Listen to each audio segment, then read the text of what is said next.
To our top story tonight, the anticipated swearing-in ceremony of Deputy President-designate Kithure Kindiki did not take place Saturday following an injunction obtained by the former Deputy President Rigathi Gachagua. And while there are several interpretations of what this means, legal experts believe the country might be without a Deputy President for an undefined period.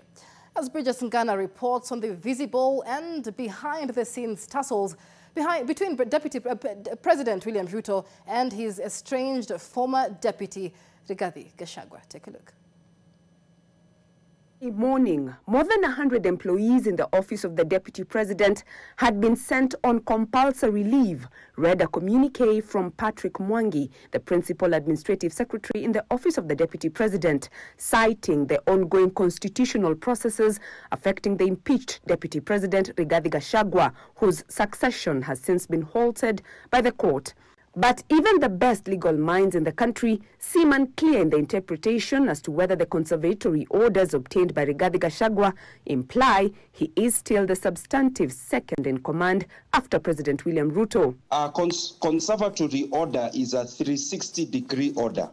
It applies in time, stopping what has happened in the past, preventing something to go on in the future, and even impacting the present.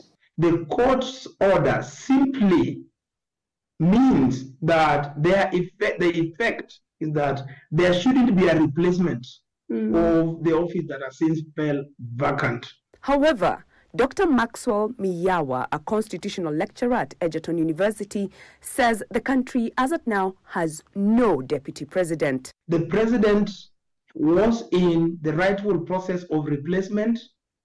The replacement process has been stopped, or what we call has been injuncted by the court. So currently, as we speak, there is nobody that can be said to be the Deputy President of the Republic of Kenya. By law, President Ruto has 60 days to nominate Rigathi's successor, but the entry of the judiciary in this process, even after the National Assembly received the nomination of and voted in Professor Kithure Kindiki as the designated Deputy President, changes the timelines of when the country will see a new Deputy President sworn in.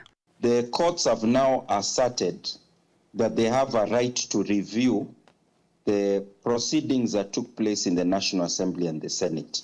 Cases of this nature are hardly heard in under 6 months.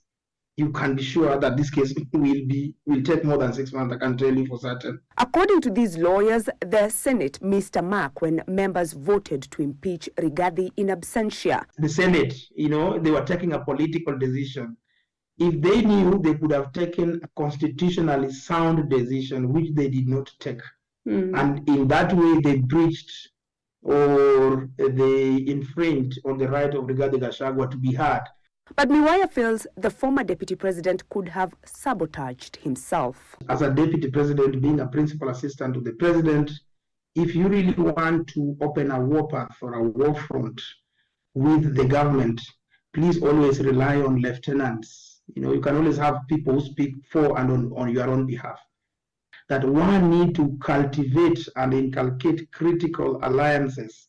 This is perhaps the reason why even Rigathi Gachagua was voted out by his own member of parliament, by his own senator. Since the Kenya Kwanza government came into office, this year's Mashujaa Day celebrations will be different in that there will be a visible lacuna with the absence of former Deputy President Rigathi Gachagua at the event. Ideally, he is the one who is expected to welcome the president at such national functions.